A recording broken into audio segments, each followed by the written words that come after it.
श्यावल रामचंद्र की जय हो। महापद महादेव गुजर राजा रामचंद्र महाराज की जय हो।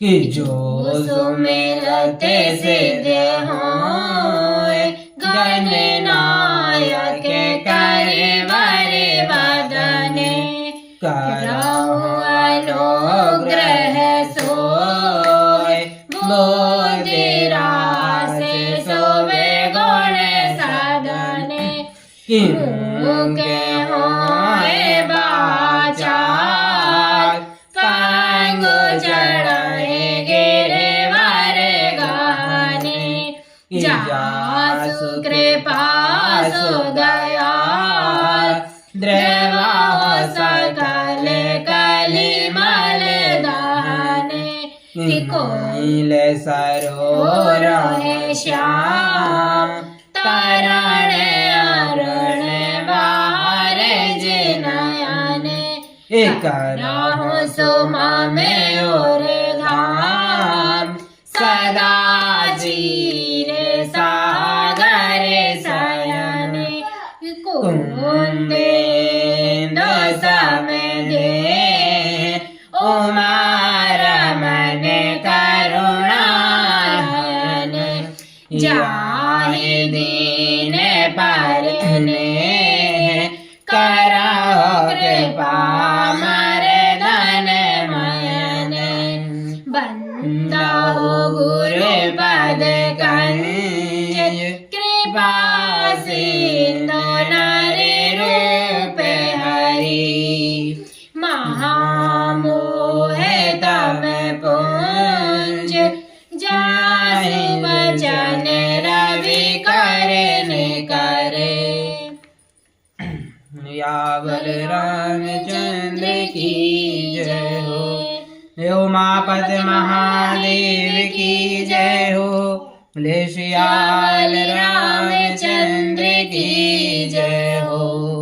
राजा रामचंद्र महाराज की जय हो। बोले पवन सुत हनुमान जी महाराज की जय हो। बोलिए बजरंग बली बालाजी महाराज की जय हो। बोले सीताराम भगवान की जय हो।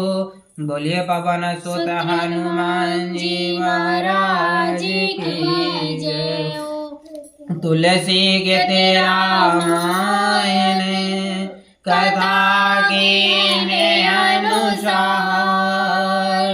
आय सेवासन लीजिए ब्राजी पवन कुमार। श्यावल रामचंद्र की जय। उमापद महादेव की कुल चर अचर हर्ष जते राम जन्म सुख मूल।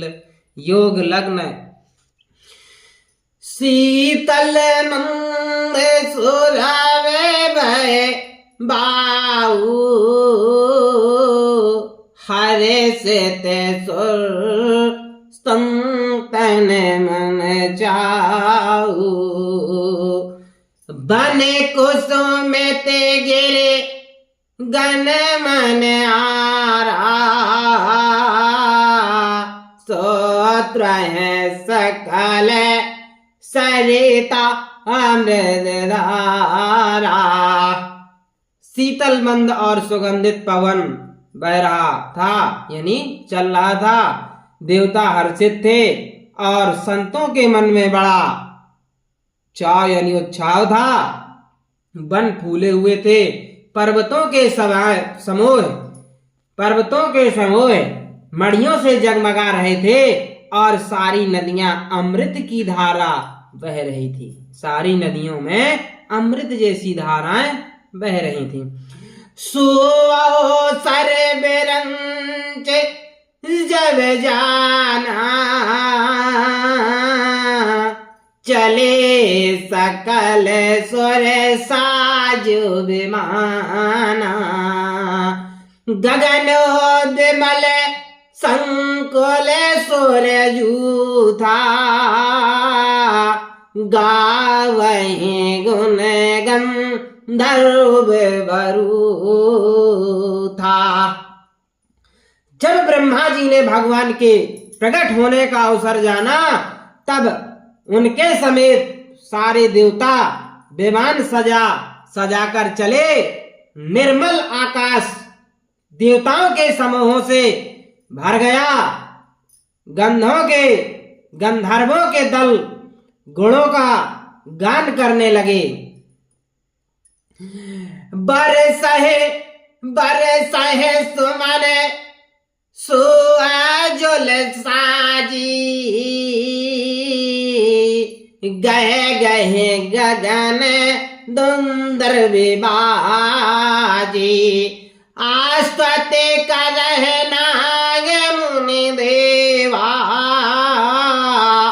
बहु वेद लावहि निज निज सेवा। और सुंदर अलकियों में सजा कर पुष्प बरसाने लगे। आकाश में धमाधम नगाड़े बजने लगे। नाग मुनि और देवता स्तुति करने लगे और बहुत प्रकार से अपनी अपनी सेवा उपहार भेंट करने लगे। सुर समोहे बेनती कर पहुँचे निज निज धाम। जगे निवास प्रभु प्रगटे, अखिल लोक विश्राम। देवताओं के समूह विनती करके अपने अपने लोकों में जा पहुंचे। समस्त लोकों को शांति देने वाले जगतधार प्रभु प्रकट हुए। और भय प्रगट कृपाला दीन दयाला, कौशल्या हितकारी, हर्षित महतारी पुण्य मनहारी। अद्भुत रूप विचारी, लोचन आविरामा तन घन श्यामा। निज आयुध भुज चारि, भूषण वनमाला नयन विशाला। शोभा सिंध करारे, कहे दुए कर जोरी। आस्पति तोरी, कहे वेद करो अनंता। माया गुण ज्ञान अतीत अमाना, वेद पुराण बनंता। करुणा सुख सागर, सब गुण आगर। जय गावे श्रुत संता, उमा में हित लागी। जन अनुरागी, भयो प्रगट श्रीकंता। ब्रह्मांड निकाया, निर्मित माया।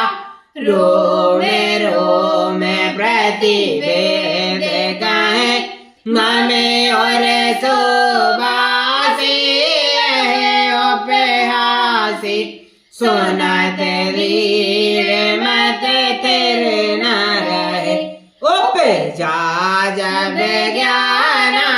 प्रभु मुस्काना, चरित बहुविध कीन जाए। कहे कथा सुहाई, बात बुझाई। जय प्रकार सत प्रेम लहे। माता पुण्य बोली, सोमत डोली।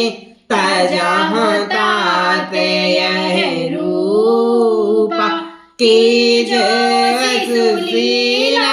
यत प्रियशीला, यह तो के परम अनुपा।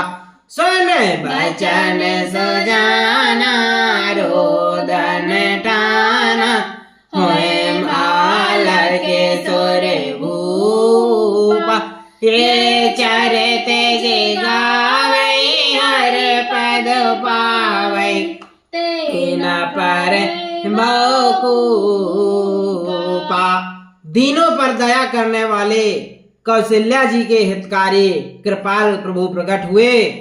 मुनियों के मन को हरने वाले उनके अद्भुत रूप का विचार करके माता हर्ष से भर गईं। नेत्रों को आनंद देने वाला मेघ के समान श्याम शरीर था। चारों भुजाओं में अपने खास आयुध धारण किए हुए थे। दिव्य आभूषण और वनमाला पहने थे। बड़े बड़े नेत्र थे। इस प्रकार शोभा के समुद्र तथा खर राक्षसों को मारने वाले भगवान प्रकट हुए। दोनों हाथ जोड़कर माता कहने लगी, हे अनंत, मैं किस प्रकार तुम्हारी स्तुति करूं। वेद और पुराण तुमको माया गुण और ज्ञान से भरे और परिणा रहित हित बतलाते हैं। श्रुतियां और संतजन दया और सुख का समुद्र सब गुणों का धाम कहकर जिनका गान करते हैं, वही भक्तों पर प्रेम करने वाले लक्ष्मीपति भगवान मेरे कल्याण के लिए प्रकट हुए हैं। वेद कहते हैं कि तुम्हारे प्रत्येक रोम में माया के रचे हुए अनेकों ब्रह्मांडों के समूह भरे हैं। वे तुम मेरे गर्भ में रहे। इस हंसी की बात के सुनने पर धीर विवेकी पुरुषों की बुद्धि भी स्थिर नहीं रहती, विचलित हो जाती है। जब माता को ज्ञान उत्पन्न हुआ तब प्रभु मुस्कुराए और वे बहुत प्रकार से चरित करना चाहते हैं। अतः उन्हें पूर्व जन्म की सुंदर कथा कहकर माता को समझाया, जिससे उन्हें पुत्र का वात्सल प्रेम प्राप्त हो, भगवान के प्रति पुत्र भाव हो जाए। माता की वह बुद्धि बदल गई।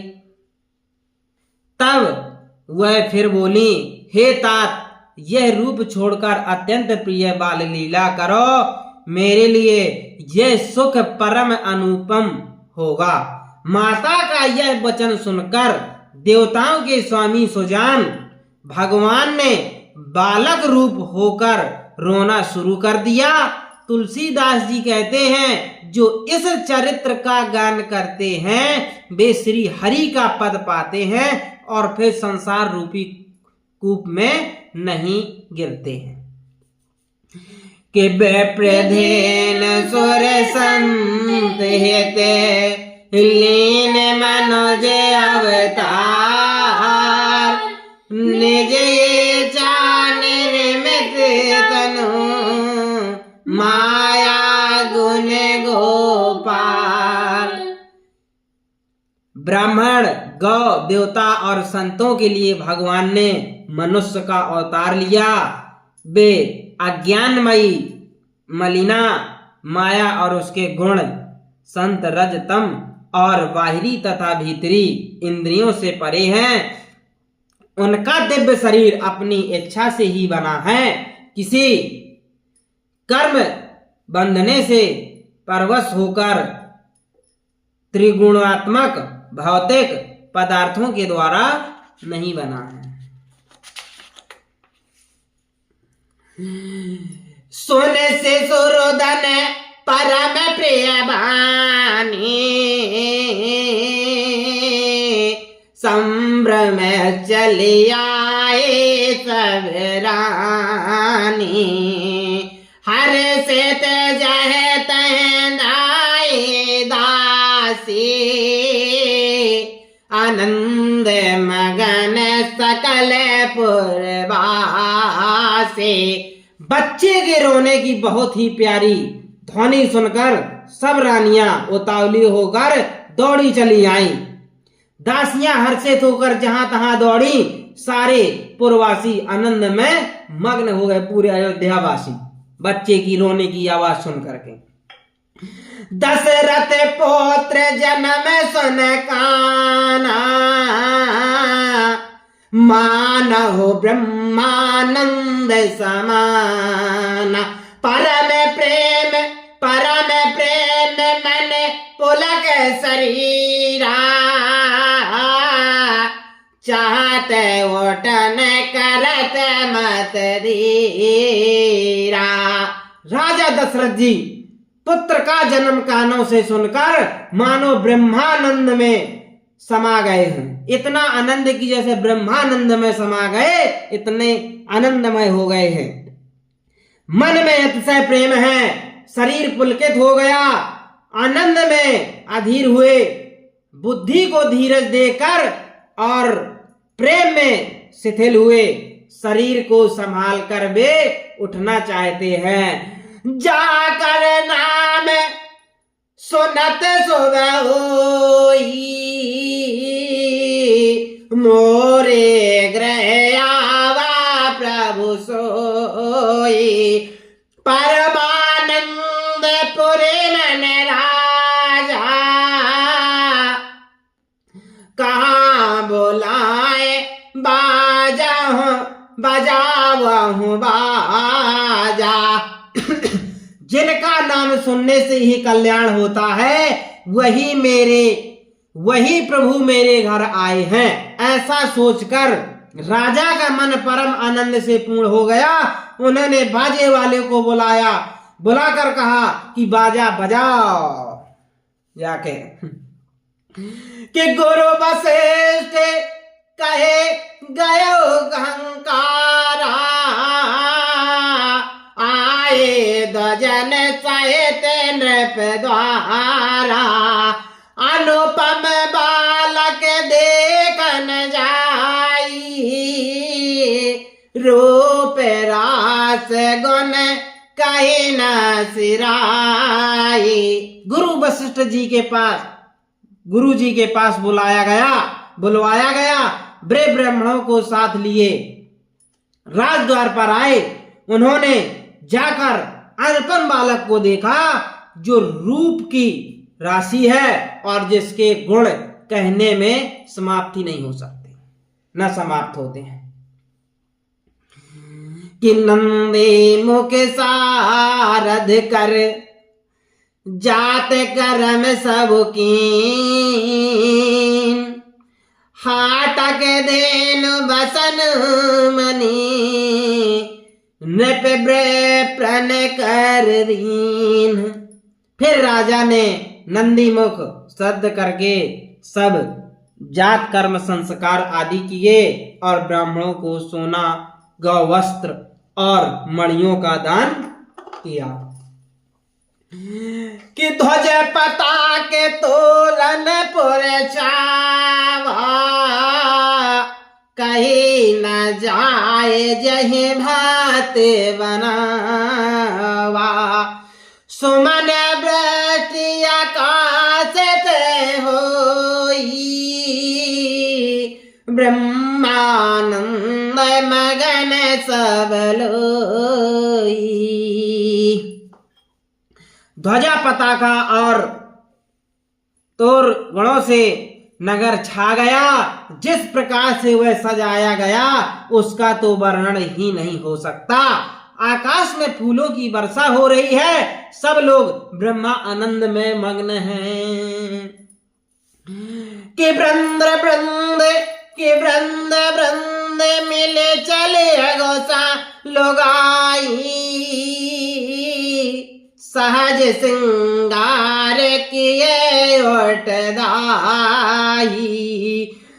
कनक सकल मंगल वरतारा, गावत पेटए भूप द्वारा। स्त्रियों के झुंड की झुंड मिलकर चली। स्वाभाविक श्रृंगार किए ही वे उठ दौड़ी।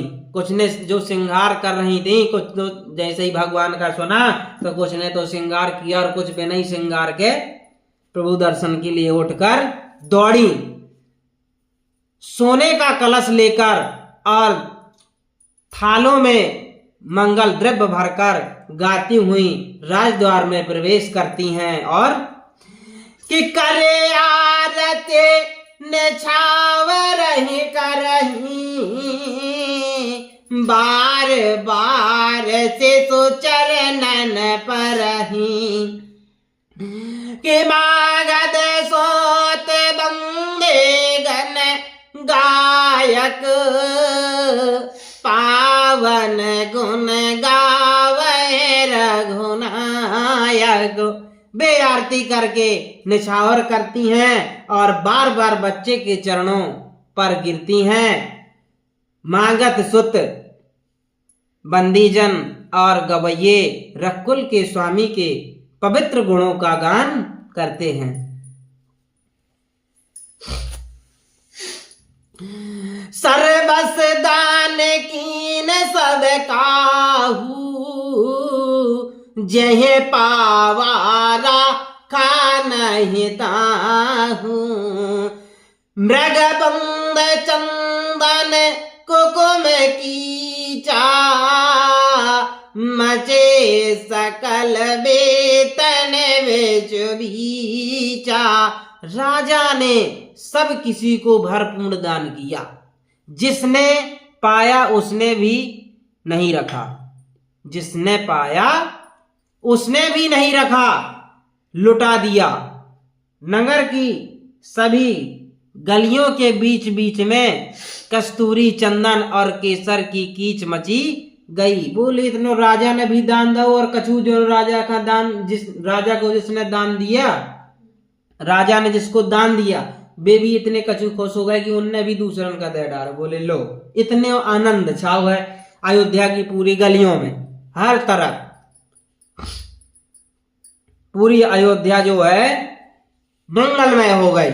ग्रह ग्रह बाज बधाव सुबह प्रगटे सुषमा कंद, हरसवंत सब जहत है नगर नारी नर वृंद।